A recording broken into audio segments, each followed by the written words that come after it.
कबीर, जो अपने दोहों के माध्यम से विश्वविख्यात हुए, बच्चों से लेकर बुजुर्गों तक सबकी जुबान पर कबीर साहिब के दोहे हैं। एक ऐसी शख्सियत जिसको सभी जानना चाहते हैं। आखिर कौन है कबीर? आज कबीर साहिब प्रकट दिवस के मौके पर कबीर सी को जानने और समझने की कोशिश करेंगे। लोगों की अपनी अपनी बौद्धिक, सामाजिक व धार्मिक मान्यताओं के अनुसार कोई कबीर सी को संत मानता है, तो कोई सदगुरु, कोई कवि, कोई सुलाहा, तो कोई परमेश्वर मानता है। जिन्होंने जन्म व मृत्यु की जटिल पहेली को सुलझाया व सदग्रंथों में वर्णित सरल सहज भक्ति को समाज में प्रवेश किया। जिन्होंने अपने ज्ञान से धार्मिक पाखंड व साती पाती के जहर को समाप्त किया और हमें उस अग्नि से बचाया जो हमें अब तक जलाकर भस्म कर चुकी होती। कबीर सी ज्येष्ठ मास की पूर्णिमा सन 1398 कमल के फूल पर अवतरित हुए, जो एक भारत का आध्यात्मिक केंद्र माना जाता था। कबीर साहिब के सन को लेकर भी लोगों के अलग अलग मत हैं।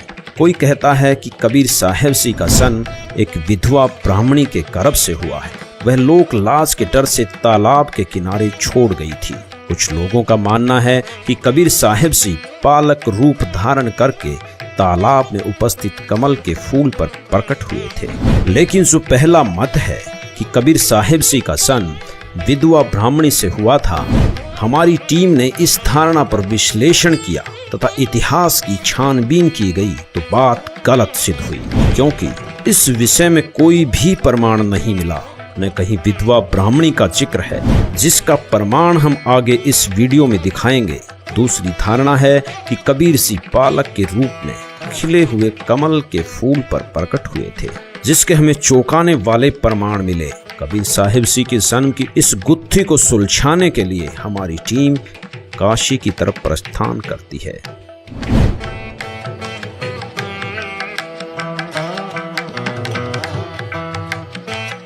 बेशक कबीर सी के बारे में अलग अलग लोग अपनी राय अलग अलग रखते हों, लेकिन उन सब का मूल भाव एक ही है कि वो एक महान संत थे, जिन्हें हिंदू और मुसलमान समान रूप से स्वीकार करते थे।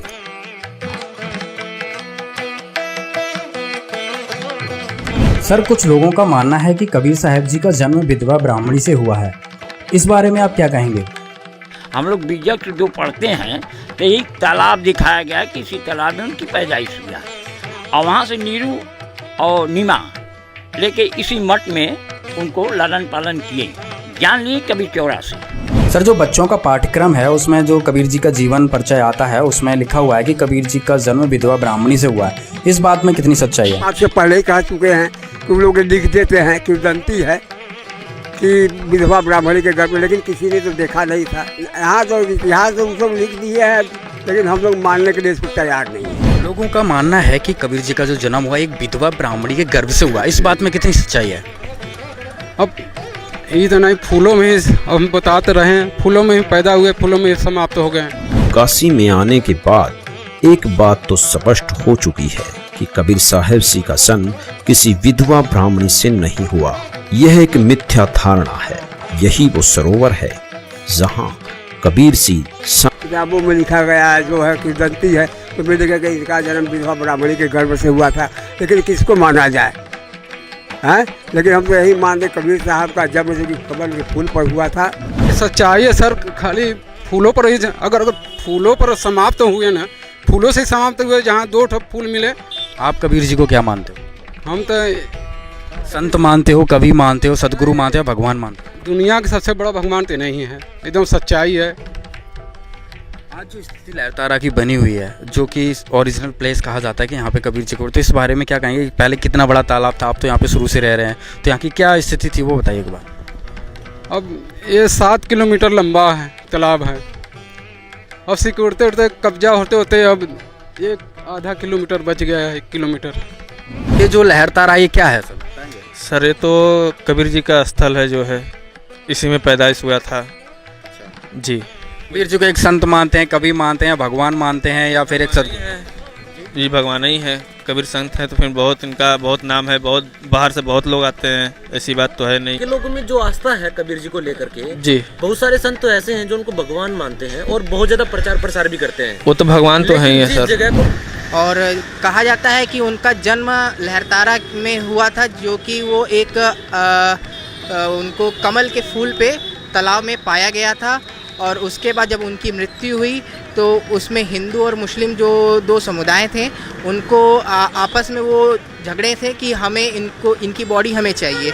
लेकिन वो अचानक उस जो जब उनकी डेड बॉडी वहाँ थी तो वो अचानक गायब हो जाती है और उसमें सिर्फ एक फूल रहता है, जिससे वो दोनों प्रांत को समझ में आता है कि नहीं, हम एक ही है, ये हमारे भी हैं, ये हिंदू के भी हैं, ये मुस्लिम के भी हैं, सिख के भी हैं, ईसाई के भी हैं। मतलब उनका ये विचारधारा था कि सारे धर्म एक हैं।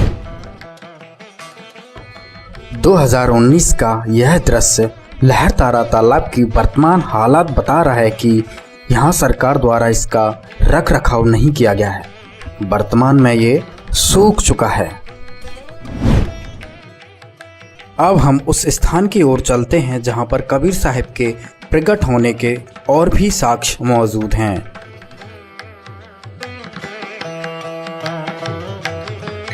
यह वो स्थान है जहां पर नीरू और नीमा ने कबीर साहब को तालाब के कमल के फूल से उठाकर यहां लाए थे। यहीं पर अष्टानंद जी अपनी साधना कर रहे थे। अष्टानंद जी कबीर जी के प्रकट होने के दृष्टा बने थे।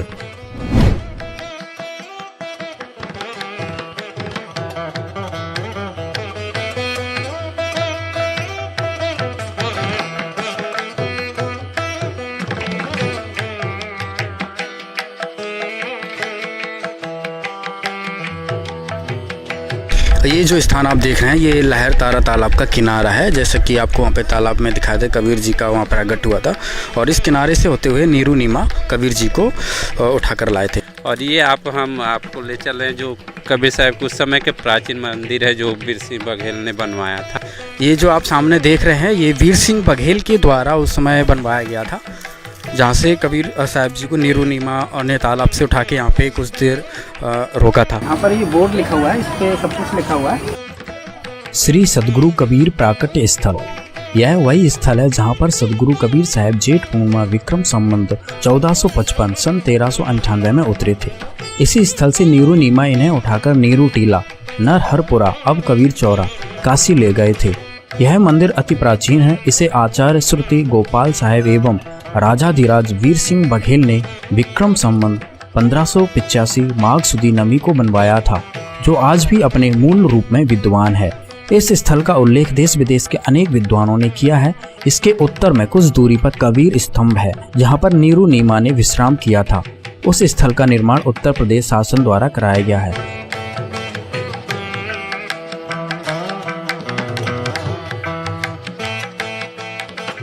तो यहाँ पर कबीर साहब का प्राकट्य स्थल है और यहीं पर वो आकर उनके माता पिता लाकर यहीं रहते थे। और ये उस समय का प्राचीन मंदिर है जो उस समय भी विद्वान थे। यहाँ पर आश्रम उस समय अष्टानंद करके यहाँ एक ऋषि हुआ करते थे जी, वो इसकी आश्रम है। और ये मंदिर वो प्राचीन है। और ये आप देखेंगे पूरा तालाब है, ये लहरताल, ये गंगा और वर्णा 80 यानी कि ये और लहरतारा के जो तीनों चारों के बीच में जो है वो काशी है। जब लहर गंगा जी अपने पूरे लहर देखते थे बरसात में तो ये पूरे भरा हुआ स्थल होता था। सर, हमारी किताबों में कबीर साहब जी का जीवन परिचय आता है जिसमें लिखा हुआ है कि कबीर जी का जन्म जो विधवा ब्राह्मणी के गर्भ से हुआ है। इस बारे में आप क्या कहेंगे? ये तो सरासर ये ब्राह्मणों के अपने तरह से बनाया, क्योंकि विधवा ब्राह्मणी क्या होते तो उसके खानदान सारी चीज पता होता और वो क्यों छोड़ के जाते उसकी सारी कुल का पता होता और तब वो नीरू नीमा को नहीं मिलते हैं। और क्योंकि ऐसा मान्यता है कबीर जी को प्रगट स्थल प्रगट है, ऐसा मान्यता है।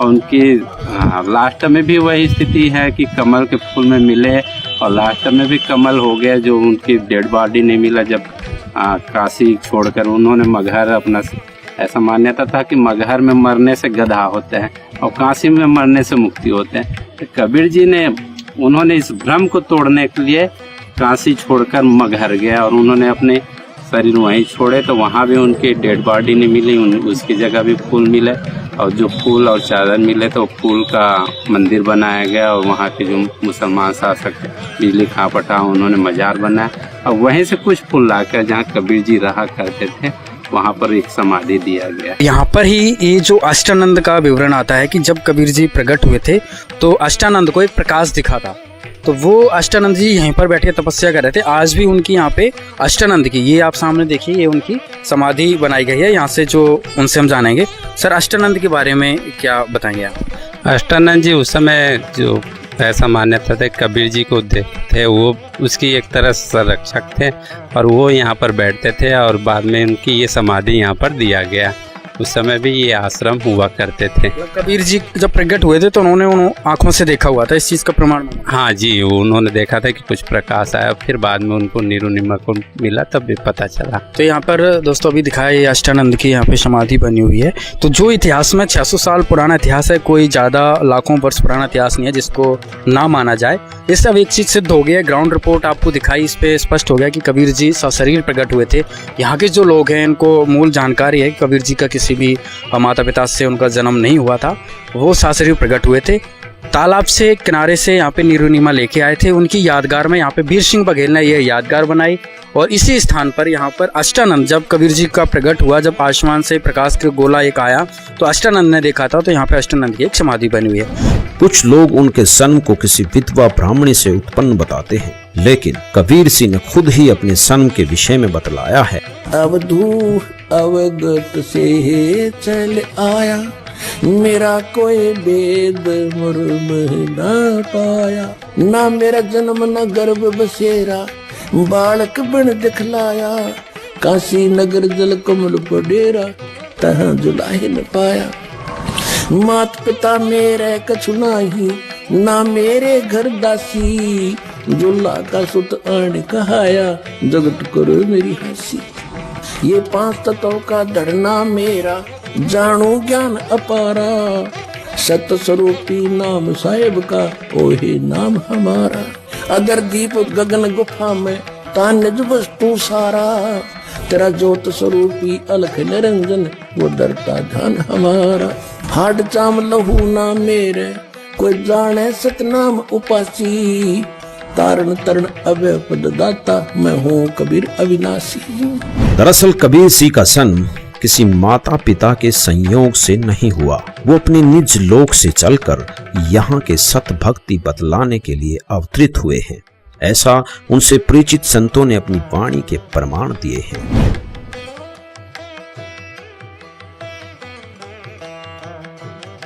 वास्तविकता यह है कि वेदों में परमात्मा की 100 लीलाएं लिखी गई हैं, वो सभी कबीर सिंह ने की हैं। इस तालाब के कमल के फूल से नीरू नीमा नामक जुल्हा दंपत्ति उन्हें उठाकर अपने घर ले गए और इस कारण कबीर सिंह भी जुल्हा कहलाए। अब चलते हैं कबीर मठ, जिसको कबीर चौरा के नाम से भी जानते हैं, जहाँ पर कबीर जी का लालन पालन हुआ।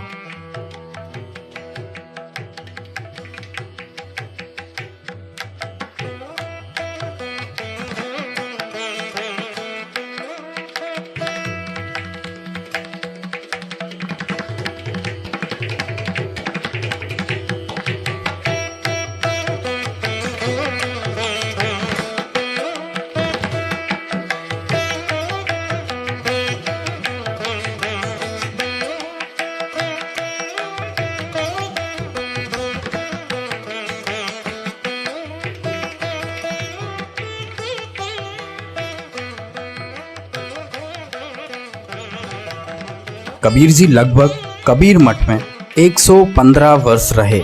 इसके बाद वह मगहर की यात्रा पर चले गए थे।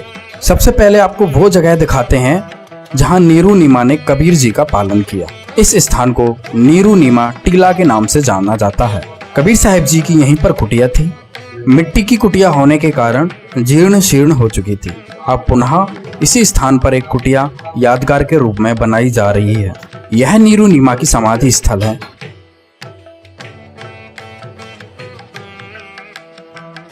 ये कबीर साहब जी का 600 साल पुराना कुआं है। इसमें अभी भी मीठा जल है। आने जाने वाले लोग यहाँ पर इस कुएं के पानी से अपनी प्यास बुझाते हैं। ये इतिहास की वो यादें हैं जिनको कभी मिटाया या भुलाया नहीं जा सकता।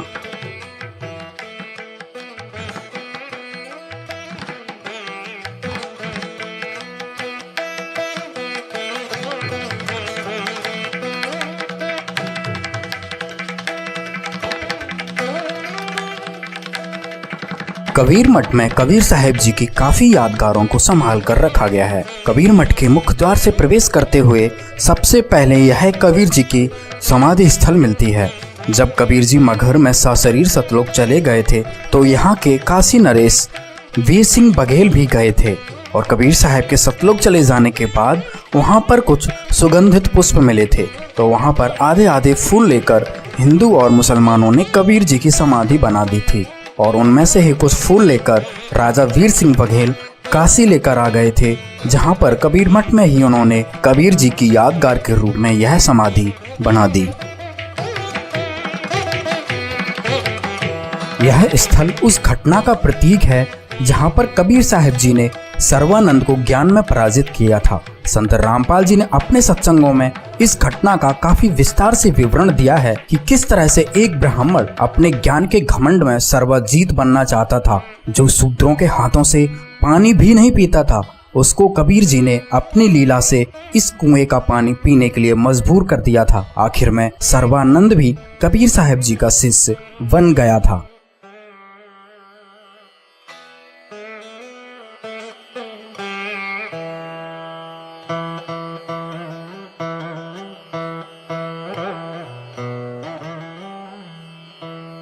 कबीर साहब जी की ये वो वस्तुएं हैं जिन्हें कबीर साहब जी स्वयं उपयोग करते थे।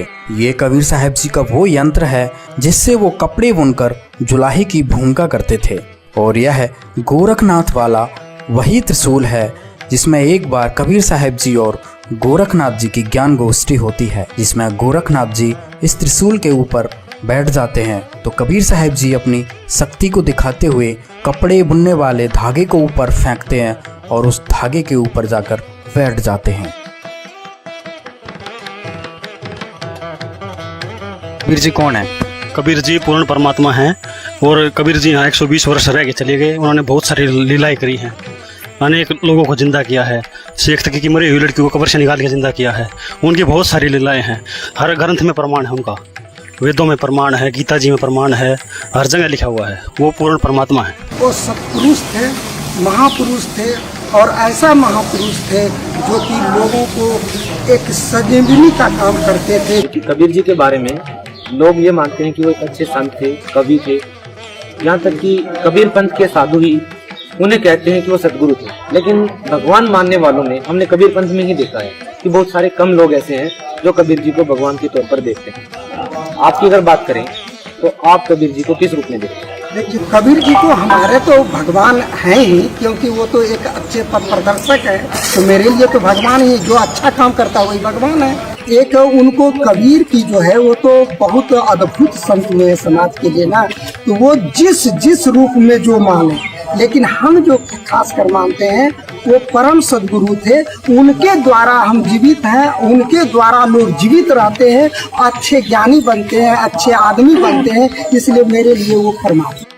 5 वर्ष की छोटी आयु में उन्होंने उस समय के तथाकथित विद्वानों को परास्त किया, लेकिन समाज में अशिक्षा के कारण उनकी प्रभुता बनी रही, क्योंकि कबीर जी उस समय जुल्हा जाति में थे।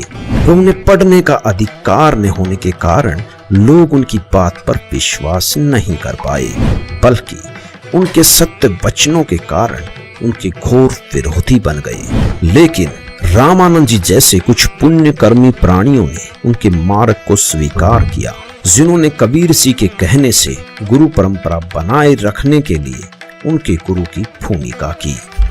कबीर साहब जी की रामानंद जी से पहली मुलाकात काशी में ही पंचगंगा घाट पर होती है। कबीर मठ से अब चलते हैं पंचगंगा घाट की ओर।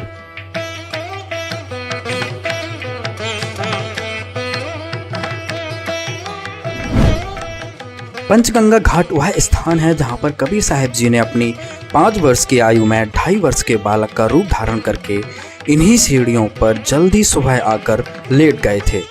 रामानंद जी की कुटिया यहीं ऊपर कुछ दूरी पर थी। जब रामानंद जी नीचे की तरफ आए तो उनका पैर कबीर साहब जी पर पड़ गया। कबीर साहब जी ने रोने की लीला की।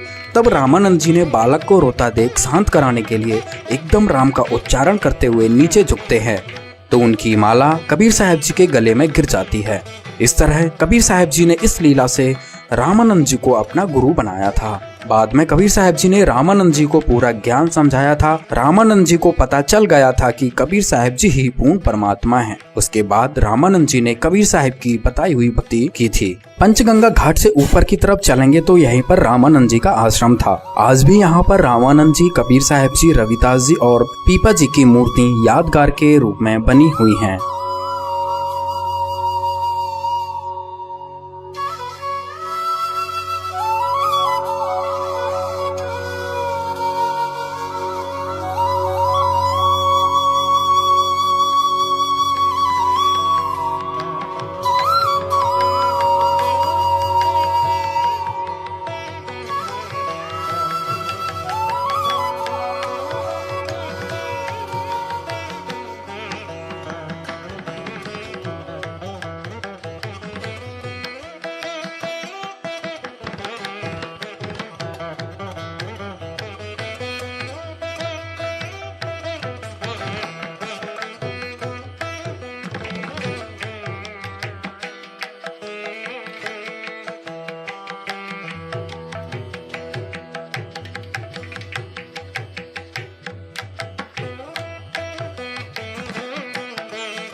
कबीर साहब के जो गुरु थे रामानंद जी पंचगंगा घाट में रहते थे। कबीर साहब रामानंद जी के शिष्य तो जरूर हुए। रामानंद जी पहले उनको तो शिष्य बनाने से इनकार किया। उन्होंने कहा कि मैं मलेच्छों को शिष्य नहीं बना, क्योंकि मुसलमान के यहाँ पाले पोसे गए थे।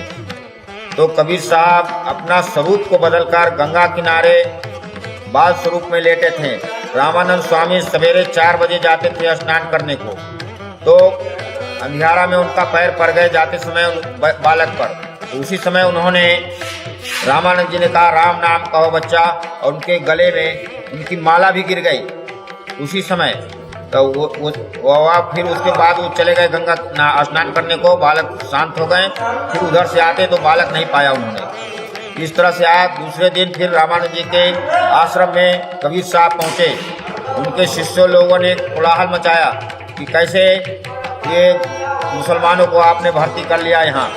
कबीर कहता है कि मैं गुरु किया हूँ रामानंद को। तो रामानंद जी कहा नहीं, मैं उसको तो शिष्य नहीं बनाया हूँ। उसी समय कबीर साहब ने 2 स्वरूप एक साथ दिखाया और कबीर साहब ने कहा कि देखिए महाराज, आपने इस स्वरूप में मैं गंगा किनारे घाट पर आपने राम नाम का मंत्र दिया, आपने अपने गले की माला भी डाल दिया हमारे गले में। इस तरह से उन्होंने साबित किया। इस पृथ्वी लोक पर 120 साल के वास के दौरान कबीर सिंह ने अलग अलग जगह प्रकट होकर अपने ज्ञान का प्रचार किया। वह अपने निज लोक की महिमा से अवगत कराया। चाहे सुल्तानपुर बेई नदी पर नानक देव जी को या फिर मथुरा में धर्मदास जी को, नानक देव जी को भी कबीर सिंह मिले थे तो उन्हें अपने वास्तविक रूप व सचखंड ले गए थे। इसी कारण नानक देव जी ने पहली उदासी बनारस की थी।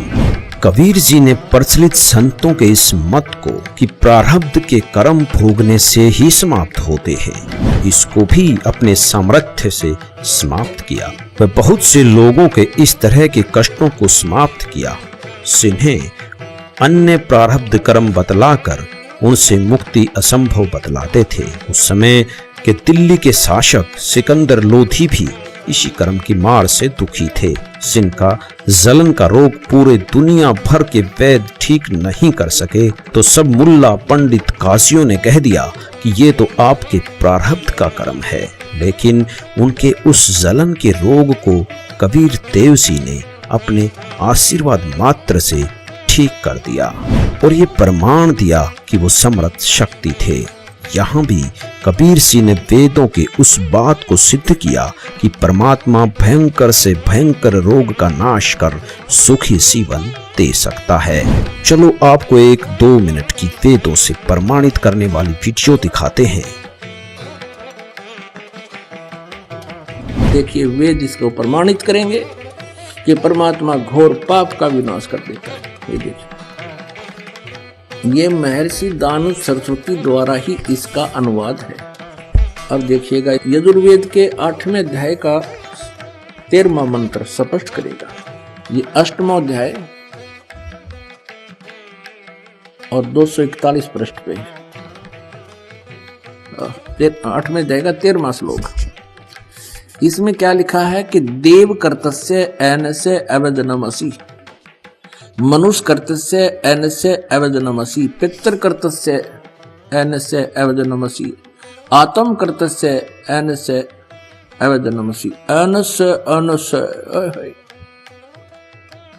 घोर एनस्य एनस्य माने अपराध के अपराध यानी घोर पाप के भी अवजनम। अब आपको इसका यहां दिखाते हैं 242 पृष्ठ पर इन्हीं का अनुवाद किया हुआ। ये 242 पृष्ठ पे। हे सबके उपकार करने वाले मित्र आप। अब यहां इसने मित्र शब्द प्रयोग कर लिया, यहां परमेश्वर ना लिखा, क्योंकि इसको पता था वेदों को पढ़ने वाला मुझ पर पूरा विश्वास करेगा, और मैंने यहाँ लिख दिया मित्र, तो वो ये समझेगा कि मित्र के बारे में लिखा है, भगवान के बारे में नहीं, इसलिए इसको पढ़ पढ़ा कर आगे चल पड़ेगा। आप दान देने वाले के अपराध के अवजनम, एनस्य माने अपराध के, अवजनम माने विनाश करने वाले, असी माने हो। मनुष्य कर्तस्य, साधारण मनुष्यों के किए हुए, एनस्य माने अपराध के, अवजनम माने विनाश करने वाले हो। पितृ कर्तस्य, पिता के किए हुए, एनस्य माने अपराध, ये अपराध ही लिखना चाहिए था, विरोधासन लिखा है। अच्छी प्रकार हरने वाले हो, नाश करने वाले हो। अपने किए हुए, एनस्य माने पाप के, एनस्य कहो, एनस्य का अर्थ पाप कहो, एनस्य माने अपराध कहो, एनस्य माने अपराध या पाप एक ही अर्थ होता है। एनस्य माने पाप के दूर करने वाले, अवजनम माने नाश करने वाले, अवजनम विनाश करने वाले हो, अवजनम माने विनाश करने वाले हो। एनस्य एनस्य अधर्म के अधर्म यानी घोर पाप के भी, अवजनम माने नाश करने वाले हो।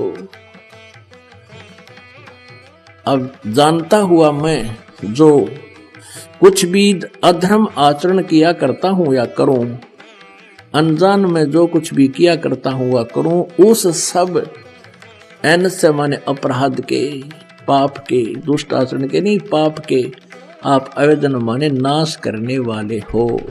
कबीर सिंह के सामर्थ्य से प्रेरित होकर सिकंदर लोधी कबीर सिंह का शिष्य बना, जिससे उनका धार्मिक पीर शेख तकी चिढ़ गया। तो कबीर सिंह को नीचा दिखाने व राजा की नजरों से गिराने के लिए कई हथकंडे अपनाए। बहुत बार कबीर सिंह को हराने के लिए उनकी परीक्षा ली। इसी उद्देश्य से उसने कबीर सिंह द्वारा मृतक गऊ को जीवित करने को मानने से मना कर दिया। यदि ऐसा मेरे सामने हो तो मैं मानूं। और कबीर सिंह ने इस भ्रम के निवारण के लिए 2 मृतकों को जीवित किया, जिनका नाम कमाल व कमाली रखा। वे अपने पुत्र पुत्री की तरह रखा। यहाँ कबीर सिंह ने वेदों में वर्णित परमात्मा की उस लीला को सिद्ध किया जिसमें लिखा है कि परमात्मा मृत्यु प्राप्त को भी पुनः जीवन दान दे सकता है। कबीर सिंह ने काशी में एक लीला की। जब कबीर सिंह की प्रभुता काशी में बनती चली गई तो शेख तकी ने कबीर सिंह को बदनाम करने के लिए उनके नाम से झूठी चिट्ठी डाल दी कि कबीर सिंह काशी में एक भंडारा देंगे, जिसमें प्रत्येक भोजन के बाद सोने की मोहर दी जाएगी। इस भंडारे में 18 लाख लोग आ गए।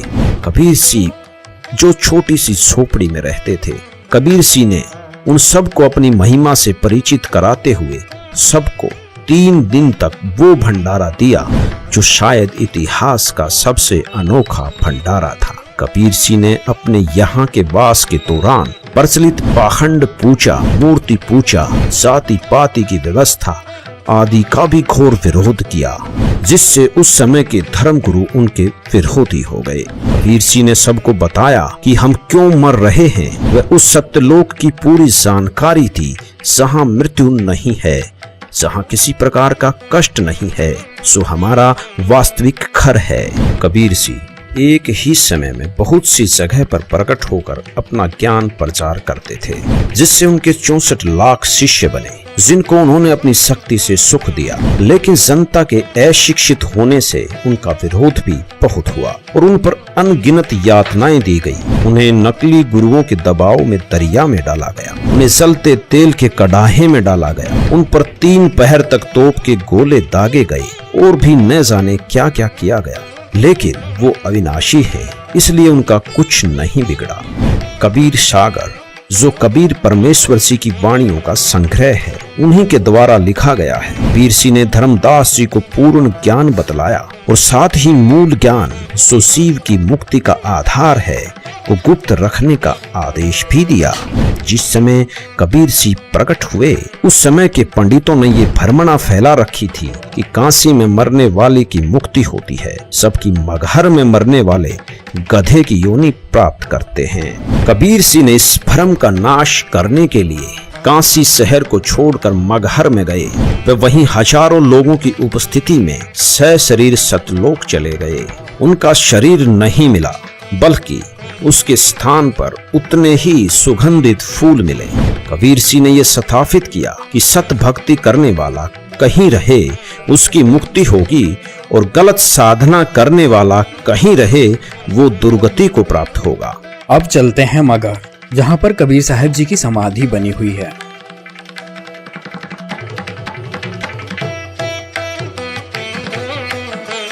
यह समाधि स्थल का मुख्य द्वार है। यहाँ से गुजरते हुए समाधि स्थल पर पहुँचते हैं। मगहर शहर हिंदू मुस्लिम एकता के लिए भी जाना जाता है। कहा जाता है कि यहाँ कबीर जी के ज्ञान से प्रभावित होकर हिंदू मुस्लिम आपस में भाई भाई की तरह रहते हैं।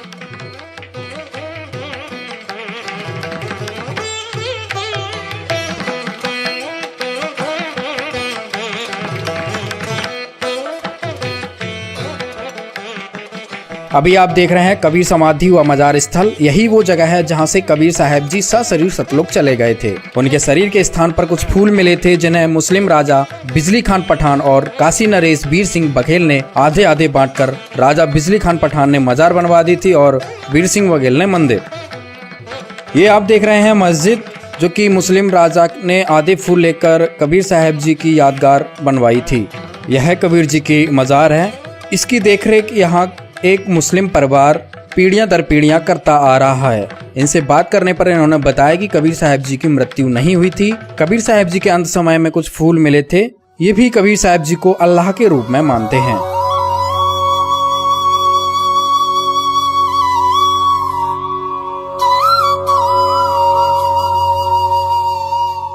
अब चलते हैं मंदिर की तरफ। ये आप सामने देख रहे हैं, यह हिंदू राजा के द्वारा बनाई गई कबीर साहब की समाधि है। कबीर साहब जी की यहीं पर कुटिया थी। इसी कुटिया के बाहर हिंदू मुस्लिम हजारों की संख्या में खड़े थे।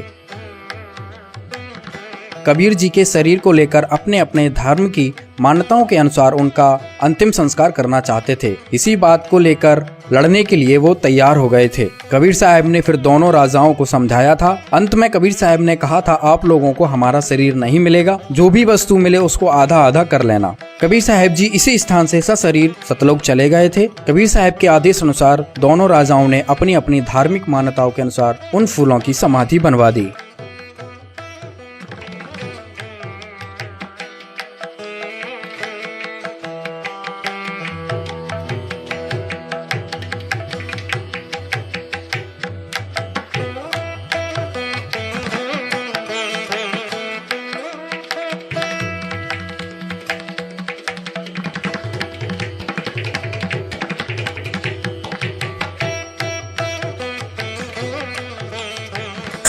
आप कबीर जी को क्या मानते हैं? कबीर जी को परमात्मा मानते हैं, भगवान का स्वरूप मांगते हैं और भगवान ही है वे। किस आधार से कह सकते हो कबीर जी भगवान है? कबीर जी की यानी को लीलाएं हैं, उनके जीवन चरित्र में पढ़ के देख लो आप, वेदों में प्रमाण, गीता में, गुरु ग्रंथ साहिब में, हर जगह प्रमाण है कि वो भगवान है। और क्योंकि सबसे बड़ा प्रमाण ये है वो सह शरीर आए और सह शरीर चले गए, और आज भी उनका प्रमाण मगर में है, आप जाके देख सकते हो बेशक। कबीर साहब जी की एक कुटिया थी, कुटिया के बाहर ही कबीर साहब जी का ये कुआं था।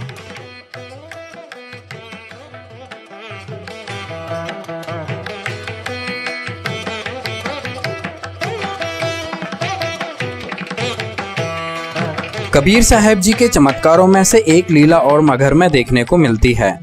कबीर साहब जी की समाधि स्थल के पीछे एक आमी नदी बहती है। आमी नदी के विषय में कहा जाता है कि यह शिव जी के श्राप देने से सूख जाती है। जब कबीर जी यहाँ आते हैं तो लोगों की प्रार्थना करने पर कबीर जी ने अपनी शक्ति से पुनः इस नदी को जीवित किया था, अर्थात पुनः बहा दिया था। तब से लेकर आज तक इस नदी का पानी कभी नहीं सूखता है, जो आज हम अपनी आंखों से देख सकते हैं।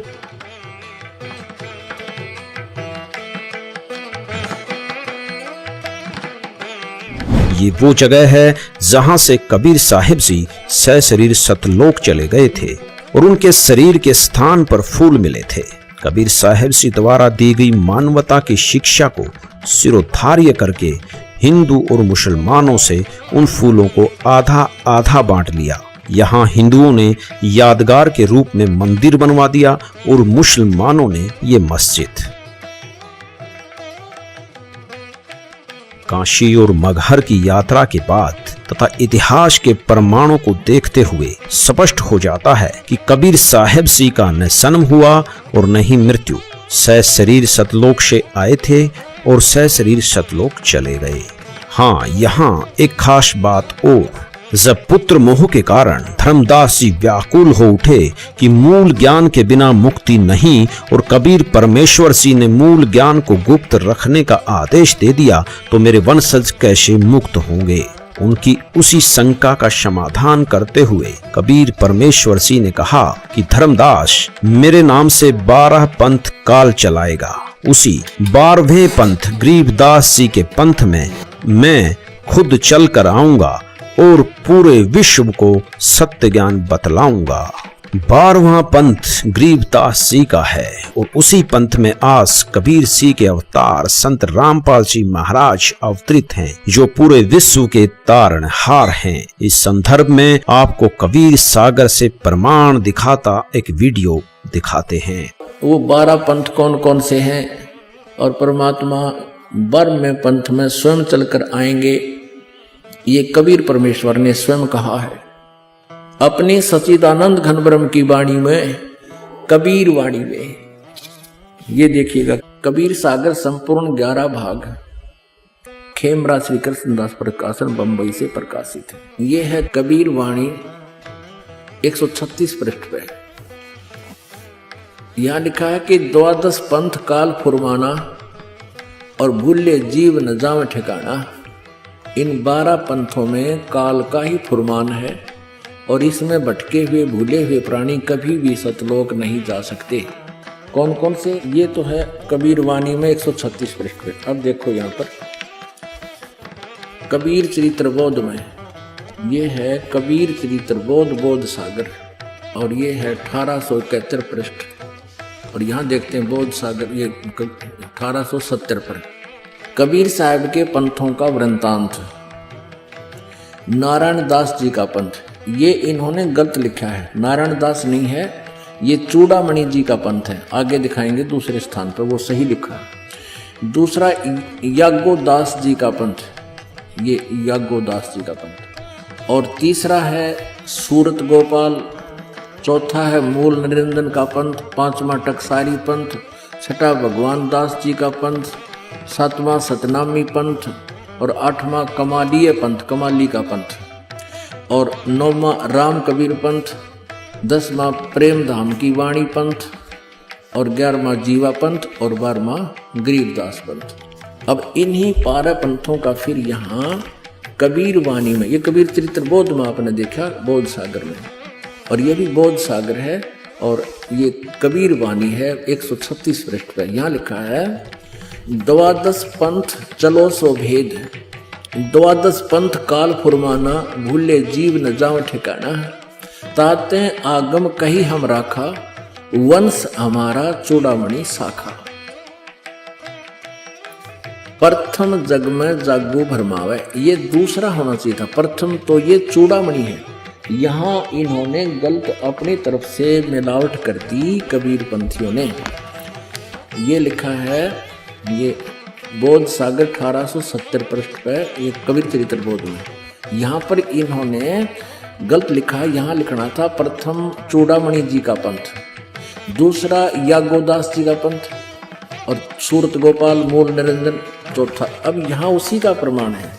अब हमारे हैं 136 कबीर वाणी पे, 136 पर। द्वादश पंथ काल फुरमाना, भूले जीव न जाए ठिकाना। ताते आगम कह हम राखा, वंश हमारा चूड़ामणि शाखा। ये चूड़ामणि प्रथम होना चाहिए, ये गलत लिख रखे हैं। और दूसरा होना चाहिए थे, दूसरा जग में जागू भरमावे।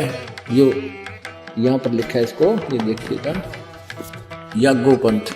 जागू कहो तो यागोदास पंथ और सूरत गोपाल। प्रथम नहीं है, दूसरा जग में जागू भरमावे, बिना भेद वो ग्रंथ चुरावे। और दूसरा सूरत गोपाल होई, यहाँ इन्होंने ये लिखा सूरत गोपाल पंथ दूसरा, ये 1870 पृष्ठ पर। ये तीसरा है सूरत गोपाल, और यहाँ भी तीसरा ही होना चाहिए था, इन्होंने दूसरा लिख दिया। ये थोड़ा सा मिलावट करें, चोर चुरावे तुमड़ी गाड्डे पानी में, वो गाड्डे हुआ ऊपर आवे, सच्चाई छैली ना। अब यहाँ लिखना था तीसरा सूरत गोपाल होई, और अक्सर जो जोग दृढ़ावे सोई। और चौथा, ये चौथा होना चाहता, तीसरा नहीं, मूल निरंजन वाणी। चौथा पथ टकसार भेद वो, और पांचवा पंथ बीज को लेखो। और छठवां जो सातवां होना चाहिए था, सतनामी पंथ। हम अपने काम पर आते हैं, यहाँ देखिएगा। अब 10वां, ये 11वां यहाँ आ जाता है, परम धाम की वाणी। अब 12वां यहाँ से शुरू होता है, संवत 1775 होई। ये वैसे गलती से मिसप्रिंट है, यहाँ 1774 होना चाहिए था संवत। गरीबदास जी का जन्म संवत 1774 में हुआ है। संवत 1775 होई, ता दिन प्रेम प्रगटे जग सोई। 12वां पंथ जिसे चला गरीबदास जी को, उसका जिक्र है ये। आज्ञा रहे ब्रह्म बोध लावे, कोली चमार सबके घर खावे। और साख हमारी ले जीव समझावे, असंख जन्म ठोर नहीं पावे। 12वें पंथ प्रगट हो बानी। अब 12वें पंथ गरीबदास जी वाले पंथ के विषय में चर्चा चल रही है कि मेरी वाणी यानी मेरी महिमा की वाणी पुनः प्रकट होगी गरीबदास जी द्वारा। परमेश्वर कबीर जी गरीबदास जी को मिले थे। गरीबदास जी काल के दूत नहीं थे, गरीबदास जी ने तो सही ज्ञान दिया, लेकिन आगे वाले कबीर गरीबदास के पंथियों ने उसको समझा नहीं। अब 12वें पंथ प्रगट हो हवा बाणी है नहीं, प्रगट हुआ बाणी और शब्द हमारे की निर्णय ठानी। अब गरीबदास जी के बाद जितने भी उनके अनुयायी हुए हैं, वो परमेश्वर की वाणी जो गरीबदास जी ने महिमा लिखी है वो समझ नहीं सके। 12वें पंथ प्रगट हुआ बाणी, शब्द हमारे की निर्णय ठानी और अस्थिर घर का मर्म न पावे। ये 12 पंथ हम ही को ध्यावे। कहते गरीबदास वाले पंथ तक भी स्थिर घर शाश्वत स्थान को प्राप्त नहीं कर सकते, सतलोक को प्राप्त नहीं कर सकते, और हमारे ही उस वाणी को वह आपस में निष्कर्ष करते रहेंगे, उसकी जानकारी एक दूसरे को उलट सुलट देते रहेंगे। 12वें पंथ प्रगट हो वाणी, शब्द हमारे का निर्णय ठानी, उसका निष्कर्ष निकालने की चेष्टा करेंगे पर वो समझ नहीं सकेंगे। अस्थिर घर यानी सनातन परम धाम को प्राप्त नहीं कर सकते, उसका धाम का मर्म नहीं पाएंगे। ये 12 पंथ हमें को धावे। आगे स्पष्ट कर दिया परमेश्वर ने, 12वें पंथ हम ही चल आवे, हम स्वयं आएंगे गरीबदास वाले पंथ में, यानी गरीबदास के रूप में नहीं, उसके पंथ में आगे चल के 12वें पंथ हम ही चल आवे और सब पंथ मिट एक ही पंथ चलावे। धर्मदास जी से कह रहे हैं कि 12वें पंथ में आऊंगा मैं आगे चल के, और सब पंथ मिटा के एक ही पंथ चलाऊंगा। अब अपना परमात्मा दास भेज दिया, अपना वही और शक्ति उन्हीं की काम कर रही है। धर्मदास जी से कहते हैं, तब लग बोधो कुरी चमारा, फिर तुम बोधो राज दरबारा, प्रथम चरण कलयुग निर्याना, निराना, तब मगहर मांडो मैदाना। ये प्रथम पीढ़ी होगी, प्रथम चरण होगा जब मैं मगहर से शरीर चला जाऊंगा। परमात्मा कबीर जी कह रहे हैं ये प्रथम चरण होगा, प्रथम चरण कलयुग निर्याना, तब मगहर मांडो मैदाना। धर्म राय से मांडो बाजी, तब धर बोधो पंडित का जी। अब आगे देखो, 5505 तब ये शब्द होएगा साचा। अब समय आ गया है, कलयुग को लगभग 5500 वर्ष हो गए हैं और अब वो समय आ गया परमात्मा का। ये मेरा कहते हैं आज का बोला हुआ उस समय सत्य होगा ही। अब क्या बताते हैं, धर्मदास मोरी लाख दुहाई और मूल शब्द बार ना जाई। पवित्र ज्ञान तुम जग में भाखो, मूल ज्ञान गुप्त तुम राखो। गोई माने गुप्त रखो, मूल ज्ञान बाहर जो पर ही, ये बिचली पीढ़ी हंस वंश हंस नी तरही। 33 अरब ज्ञान हम बाखा, मूल ज्ञान गुप्त हम राखा। गोय माने गुप्त, मूल ज्ञान तुम तब लग छपाई, जब लग द्वादश पंथ मिटाई। वास्तव में कबीर जी इस पूरी कायनात के रचने वाले हैं, ऐसा प्रमाण सभी धर्मों से, सभी सदग्रंथों में है। वेदों में परमात्मा की जो लीला लिखी गई है वो सब की सब कबीर जी ने की। इससे भी स्पष्ट है कि वो परमात्मा हैं। तो फिर उनकी उस वाणी में भी कोई मीन मेख नहीं जब उन्होंने कहा कि वो गरीबदास जी के पंथ में खुद चल कर आएंगे। आप समझ गए होंगे कि वो संत रामपाल जी महाराज हैं। संत रामपाल जी महाराज जी को कबीर परमात्मा संवत 2054 फाल्गुन मास शुक्ल पक्ष एकम मार्च 1997 को दिन के 10 बजे मिले तथा सार शब्द की वास्तविकता बताकर अंतर्ध्यान हो गए। तो इस विषय में आज तत्वदर्शी संत रामपाल दास है, जिला हिसार, हरियाणा।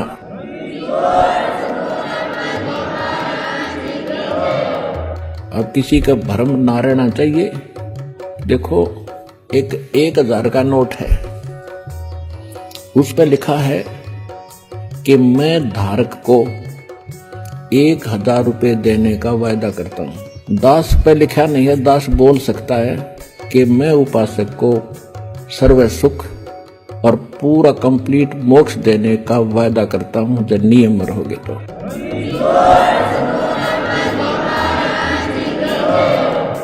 अब आपको वो तत्व ज्ञान और यथार्थ भक्ति और मंत्र समाधान मिला है, इस दास के पास है। और अपना कल्याण कराओ। दास पलकें बिछाई बैठा आपके लिए। आप भगवान के बच्चे हो, सारे जाओगे। दोस्तों, कबीर साहिब जी पूर्ण परमात्मा हैं, ये सिद्ध हो गया। और इस समय में उनके अवतार संत रामपाल जी महाराज के रूप में पृथ्वी पर सशरीर विद्यमान हैं। लगभग 600 साल पहले हम परमात्मा को नहीं पहचान सके थे, लेकिन आज हमें संत रामपाल जी महाराज को पहचानना होगा। अब सवाल उठता है, आखिर क्यों पहचाने? हमें क्या जरूरत है पहचानने की? दोस्तों, मनुष्य जीवन बार बार नहीं मिलता और मनुष्य जीवन का एक ही उद्देश्य होता है, परमात्मा की प्राप्ति। 84 लाख योनियों की प्रताड़ना के बाद एक मनुष्य सन मिलता है। 84 लाख शब्द कहा तो एक सेकंड में जाता है, लेकिन इस नरक को भोगने के लिए हजारों वर्ष लग जाते हैं। 84 लाख योनियों में से यदि एक कुत्ते के जीवन पर भी विचार किया जाए तो कलेसा मुंह को आता है और सोचने लग जाते हैं, क्या ये हमारे साथ भी हो सकता है? बिल्कुल हो सकता है दोस्तों। इसलिए हमें संत रामपाल जी की जरूरत है। यदि हम संत रामपाल जी से नाम दीक्षा लेकर भक्ति करेंगे तो 84 लाख योनियों से तो पीछा छूटेगा ही और साथ में हम सतलोक की प्राप्ति करेंगे, जहां जाने के बाद जीवात्मा वापस जन्म मरण में नहीं आती। संत रामपाल जी महाराज पिछले 3 दशकों से इसीलिए संघर्ष कर रहे हैं ताकि इस पृथ्वी पर मौजूद सभी जीवात्माओं का कल्याण हो सके। धन्यवाद। कबीर मनुष्य जन्म दुर्लभ है, मिले न बारंबार, तरवर से पत्ता टूट गया, बहुर न लगता डार। संत रामपाल जी महाराज अपने सत्संगों के माध्यम से बताते हैं कि 84 लाख योनियों की भयंकर यातनाओं के बाद एक मनुष्य जन्म मिलता है, जिसका सिर्फ एक ही उद्देश्य है कि पूर्ण गुरु से नाम दीक्षा लेकर भक्ति करना, जिससे हमारा जन्म मृत्यु का दीर्घ रोग समाप्त हो जाता है। वर्तमान समय में पूरी पृथ्वी पर पूर्ण व आधिकारिक गुरु संत रामपाल जी महाराज ही हैं और विश्व कल्याण के कार्य में लगे हुए हैं। अतः सभी से निवेदन है कि संत रामपाल जी महाराज से नाम दीक्षा लेकर अपना जीवन सफल बनाएं।